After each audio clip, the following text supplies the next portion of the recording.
Hello and welcome. It's the OGGM, and yes, once again, I am blatantly using this kitten to shill my vlog. Subscribe to my vlog. This kitten wants you to. Can you ignore this kitten? What's up? It's day 9 of RPG A Day 2022, and today's question is not what's the first role-playing game you ever purchased, but what's the second role-playing game you ever purchased? It's Villians and Vigilantes. Not this version of Villians and Vigilantes, but the second role-playing game I ever purchased was Villians and Vigilantes by Jeff D. and Jack Herman, the original publication and then the more popular second printing before all the weirdness happens. I loved V&V. Yes, hindsight being 2020, it's, it does favor characters with high agility in the combat section. The random tables are sort of silly. The idea of your first character being yourself with superpowers, well, that's sort of borderline really cool or really awful. I mean, when I was a kid and I got the chance to play me with superpowers, like a 12-year-old who's going through all the shit I was going through, is like, that's the ultimate power fantasy, I have powers to get revenge on my bullies and to make the world a better place so what happened to me doesn't happen to anybody else.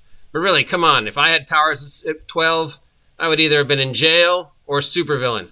Probably a supervillain. I mean, let's face it, I would have been a supervillain. Like, the first thing I would have done was just lash out at the people who were bullying me at the time. No question.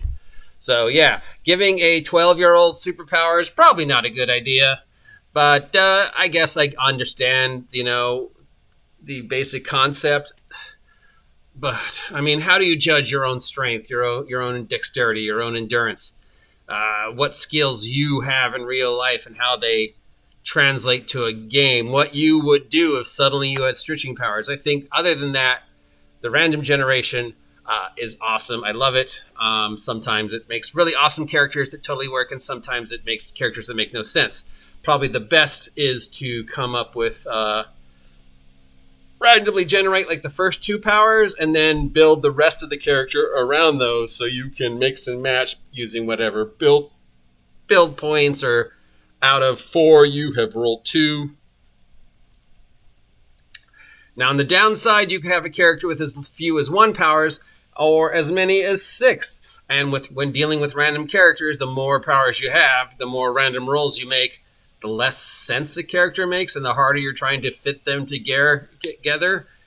Sometimes it worked out, but more often than not, you had characters like, well, those 4 powers make sense, but the other 2, like, why do you have flame powers, flame flight, a flame shield, the power to travel through fire from one fire to another fire, and the ability to talk to birds?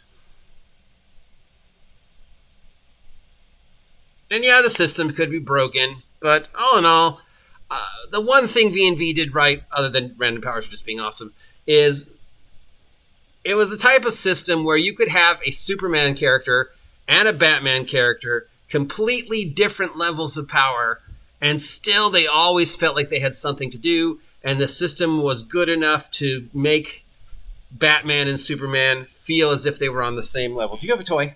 Do you need me to throw you a toy? I'm sorry. Somebody has the zoomies. Momentary kitten break. Behold. So, let's roll up a random superhero to show you how much I love Villains and Vigilantes. First, we need to generate how many powers we have. So we roll a d6. Now, it's d6 plus 2, drop 1, or d6 plus 2, drop both. If you drop 1, your character can still have a weakness. If you drop both, your character cannot have a weakness. So let's roll. We got 5. So 5 plus 2 is 7. That's way too many powers. But let's roll them. Now then we have 1, 2, 3, 4, 5 tables we could pick off of. So let's roll a d5. Roll a d5. There's no such thing as a d5, but, So 1. Table 1 is powers. All right, so our first power, we're going to roll percentile.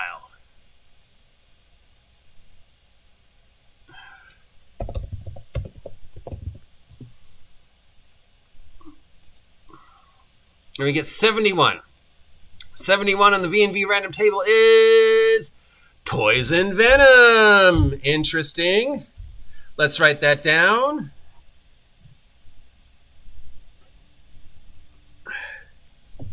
Now let's roll our D5 again.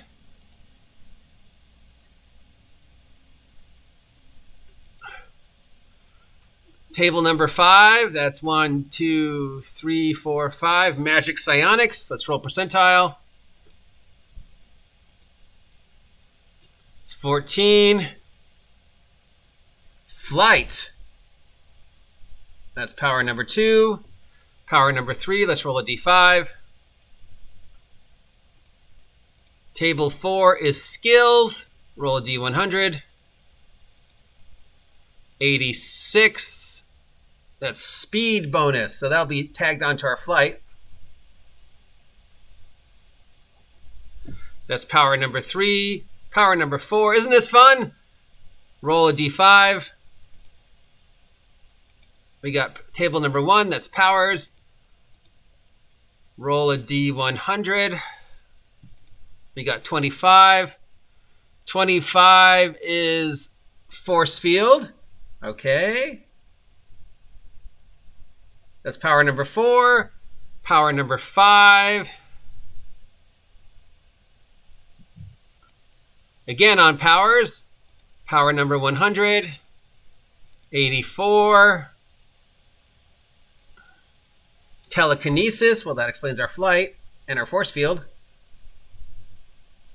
So that's 1, 2, 3, 4, 5. We get 2 more. Roll a D5. Table number 5, that's magic and psionics. Roll a D100. 77. Isn't this fun? Telekinesis again. And power number 6, we'll roll a D5. We get table 2, which is devices for some reason. So we're probably going to drop that. We get 67. That's a power blast.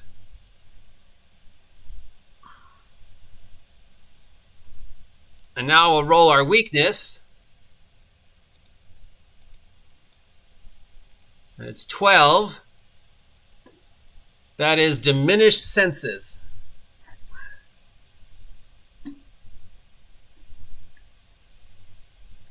So we have poison, venom, flight, speed bonus, force field, and telekinesis times 2. We're going to drop the poison venom to get rid of the diminished senses. They have 1, 2, 3, 4, 5 powers. We've got flight, speed bonus, force field, and telekinesis times 2. Double strength telekinesis. That explains our flight and our force field. Not bad for a character that we rolled randomly. So that is obviously the advantage to V&V rolling randomly and being able to choose which powers you keep and which powers you drop.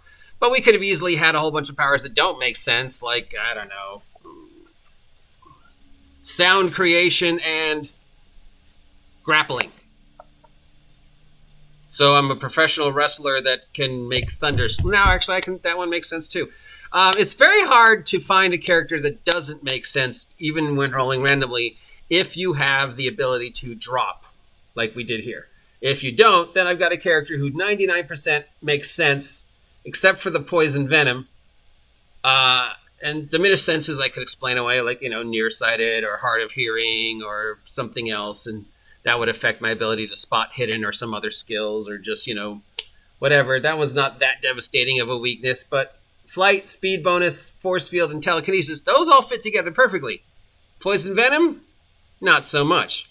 But sound generation and professional wrestling, yeah, thunder punch or whatever. He's a professional wrestler who also has the ability to control sound. That makes sense. So I could have easily gone with that too, or let's go robot brain and heightened strength. Okay, so I'm a robot. I probably want to work with the heightened strength and maybe give myself some more robot powers. So mental blast. Okay, so we're, again, I've got a robot brain that gives me super strength, mental powers. Again, that sort of makes sense, actually. Yeah, I haven't made any characters that don't make sense. So, yeah, V&V works. The only problem with Villains and Vigilantes is that, of course, the combat system favors high agility characters. The higher agility, the more actions you get, the more likely it is you're going to do 5 things before Billy the Brick can do 1. So this is the one of the 2 latest versions of Villains and Vigilantes.